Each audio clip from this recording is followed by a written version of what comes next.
Assalamualaikum warahmatullahi wabarakatuh. Selamat siang.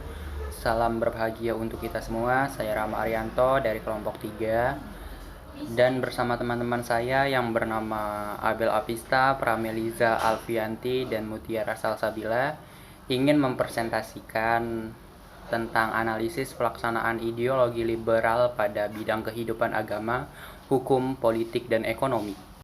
Pertama, bidang agama.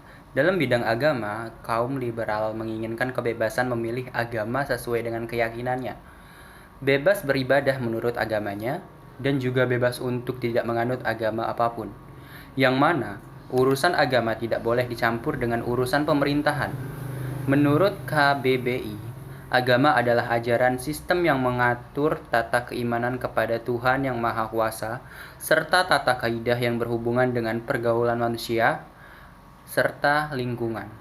Selanjutnya, segi agama. Pada segi agama terbagi menjadi 4, yaitu Pancasila, komunisme, liberalisme, dan sosialisme. Pancasila terbagi lagi menjadi 2, yaitu bebas memilih salah satu agama, dan yang kedua, agama harus menjiwai dalam kehidupan bermasyarakat, berbangsa, dan bernegara. Komunisme terbagi menjadi 3, yaitu agama candu masyarakat, agama harus dijauhkan dari masyarakat, dan yang ketiga, ateis. Liberalisme terbagi menjadi 2, yang pertama agama urusan pribadi, dan yang kedua bebas beragama, bebas memilih agama, dan bebas tidak beragama. Yang terakhir, sosialisme. Sosialisme terbagi menjadi 3, yang pertama agama harus mendorong berkembangnya kebersamaan, yang kedua diutamakan kebersamaan, dan yang terakhir masyarakat sama dengan negara. Selanjutnya, bidang hukum. Hukum diterapkan karena negara liberal yang menjunjung tinggi kebebasan.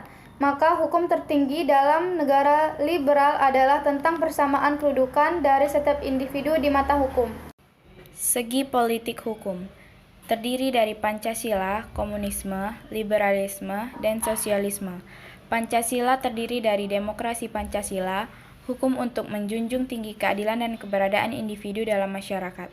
Komunisme terdiri dari demokrasi masyarakat, berkuasa mutlak satu parpol, hukum untuk melanggengkan komunis. Liberalisme terdiri dari demokrasi liberal, hukum untuk melindungi individu, dalam politik mementingkan individu.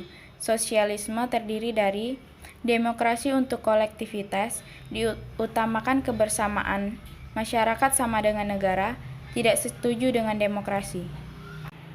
Bidang ekonomi. Liberal dalam bidang ekonomi yang harus dikembangkan sesuai dengan kodrat manusia yang bebas, sehingga perekonomian itu memang seharusnya berdasar atas prinsip pasar bebas atau free market. Artinya, semua hubungan ekonomi tercipta oleh pasar bebas atau tanpa campur tangan dari pihak manapun.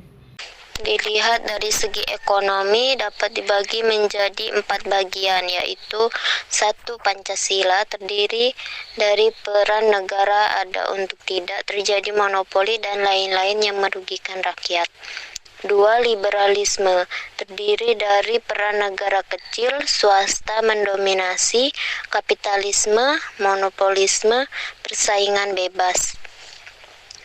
3. Komunisme terdiri dari peran negara dominan demi kolektivitas, berarti demi negara, monopoli negara. 4. Sosialisme terdiri dari peran negara ada untuk pemerataan, keadilan